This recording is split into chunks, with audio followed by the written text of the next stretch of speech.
Good evening दोस्तों भारत की GDP में रिकॉर्ड वृद्धि देखी गई है। तो दोस्तों आज हम इस न्यूज का एनालिसिस करेंगे। देखिए दोस्तों, जो भारत की जीडीपी है वह दुनिया के जो विकसित देश हैं उनकी भी जीडीपी से बहुत ज़्यादा अधिक वृद्धि देखने को मिली है। इसमें भारत ने जो तिमाही जारी की गई है जीडीपी, उसमें अमेरिका, जर्मनी और ब्रिटेन को भी पीछे कर दिया है। अब जो होता है, भारत की अर्थव्यवस्था विश्व में 5वें सबसे बड़ी अर्थव्यवस्था बन गई है। कितनी? 5वें नंबर की अर्थव्यवस्था बन गई है। कौन? भारत की अर्थव्यवस्था। आईएमएफ दोस्तों मतलब इंटरनेशनल मॉनेटरी फंड। याद रखिएगा, पेन और कापी दोस्तों अपने साथ में लिए रखिए और नोट कर लीजिए। ये फैक्ट्स वनडे एग्जाम के लिए इंपॉर्टेंट है। आईएमएफ मतलब होता है इंटरनेशनल मॉनेटरी फंड। इसकी स्थापना होती है 1945 ईस्वी में। हेडक्वार्टर कहाँ है? वाशिंगटन डीसी में इसका हेडक्वार्टर है।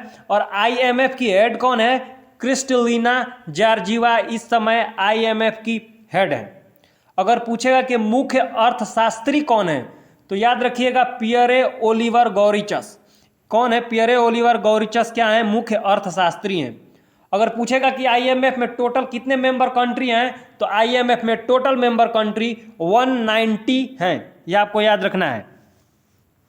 अगर पूछेगा कि फर्स्ट डिप्टी मैनेजिंग डायरेक्टर कौन है, मतलब आईएमएफ की फर्स्ट डिप्टी मैनेजिंग डायरेक्टर कौन है, तो गीता गोपीनाथ आईएमएफ की फर्स्ट डिप्टी मैनेजिंग डायरेक्टर हैं।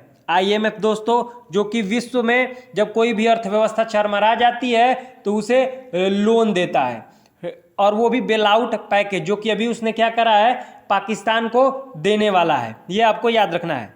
तो आईएमएफ ने अनुमान लगाया था कि भारत की जो जीडीपी होगी वह 2022-23 में 7.4% रहने का अनुमान उसने लगाया था। किसने?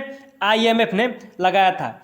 दूसरी ओर जो भारत की आरबीआई है दोस्तों, RBI reserve bank of India, जिसकी स्थापना होती है 1 अप्रैल 1935 में। कब? 1 अप्रैल 1935 ईस्वी में इसकी स्थापना होती है।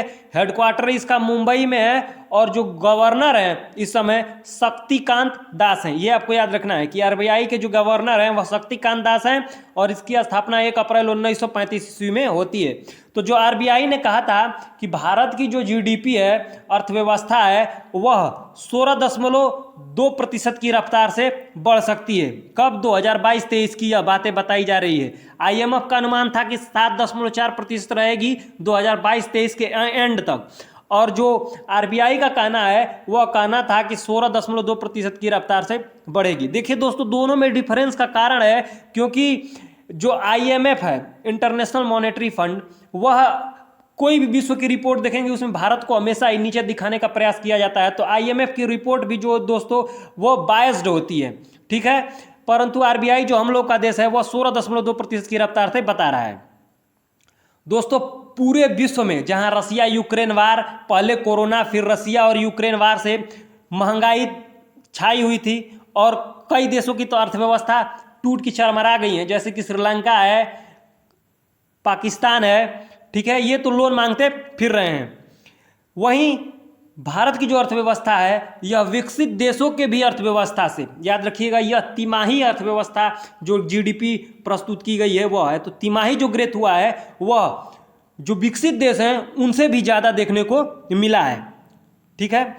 यह आंकड़े तिमाही जीडीपी ग्रोथ रेट को बताते हैं दोस्तों, जिसमें भारत की जीडीपी का ग्रोथ रेट 13.5% की दर से बताया जा रहा है। कितना प्रतिशत की दर से बताया जा रहा है? 13.5% की दर से बताया जा रहा है। भारत की जो जीडीपी है कि ग्रोथ रेट देखी गई है, उसे अमेरिका भी परेशान है। जहां अमेरिका विश्व की सबसे बड़ी अर्थव्यवस्था है दोस्तों, ये आपको पता ही होगा कि अमेरिका विश्व की सबसे बड़ी ताकत और सबसे बड़ी अर्थव्यवस्था है, वह अभी मंदी की चपेट में आ चुका है। देखिए दोस्तों, मंदी ऐसे होता है जब किसी भी देश का, मतलब किसी भी देश की जो जीडीपी होती है लगातार दो तिमाही में गिरावट आ जाए। अगर किसी भी देश की जीडीपी में लगातार 2 तिमाही में अगर गिरावट आ जाती है तो कहा जाता है कि वहाँ पर मंदी आ गई है। तो अगर जून तिमाही की बात की जाए तो अमेरिका की जीडीपी में 0.6% की गिरावट देखी गई थी। कितनी? 0.6% जीडीपी की गिरावट देखी गई थी। इससे पहले मार्च तिमाही में यह 1.6% की कमी देखी गई थी। मतलब मार्च से थोड़ा सा सुधरा है।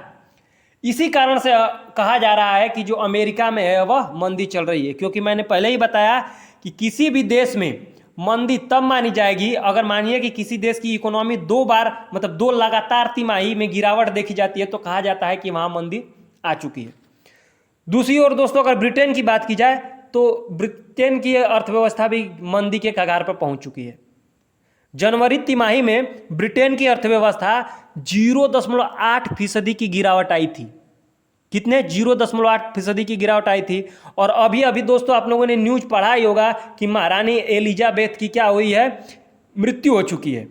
अगर चूंकि महारानी एलिजाबेथ डेड हो चुकी हैं तो क्या होगा दोस्तों? इसका भी प्रभाव अर्थव्यवस्था पर पड़ेगा। कारण है कि जो वहाँ पे सिक्के चलते हैं उन पे महारानी का चित्र है। अब जो होता है महाराजा बने हैं तो आपको याद रखना है कि वो सिक्के अब उतने काम मतलब सिक्के भी बदले जाएंगे। तो जैसे कि भारत में जब